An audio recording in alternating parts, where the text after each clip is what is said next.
大家好，欢迎大家观看本期前沿评测，我是评测君，为您提供最新、最快、最实用的新产品评测。近期小米有品推出了一款真正意义上的潜水表——时空鸟潜水机械表，里面有旋入式的防滑表冠，还配备了氦气排气阀，防水深度达到了500米。作为一个评价表的爱好者，评测君必须入手一个，来看个究竟。我们先来拆箱。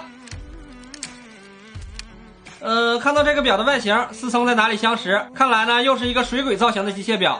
上面的表盘呢依然可以进行旋转，用来计算潜水的时间。那么你知道为什么潜水表上都有15个刻度吗？因为潜水员都会严格遵守，上升时会做15分钟的安全停留，以做潜水减压。只需要将外圈的指针转到分针的位置，就能够准确判断潜水所用的时间了。表径方面呢，依然采用的是中高端手表用的最多的人工蓝宝石材质。墨石硬度呢仅次于钻石，主要特色就是高透光、抗刮、耐磨，还防指纹。内部的12个刻度和指针以及分针都是经过强化的夜光涂层，在黑暗的环境下会比一般的夜光表亮不少，以便在潜水时能够更好的阅读。这边呢还有一个日历盘，可惜没有凸透镜放大处理，但是字体还是不错的，可以轻松看清。内部采用的是日本原装进口的细铁成机芯，有21颗红宝石，能够有效降低机械磨损，走时的误差也会大大减小，耐用性呢也不会产生问题。要知道，所谓的50米、100米甚至200米的防水都称不上是潜水手表，充其量呢也就是个生活防水。所以呢，整个表最有特色的就是这个旋入式防滑表冠和护桥，这是和普通手表最容易看到的区别。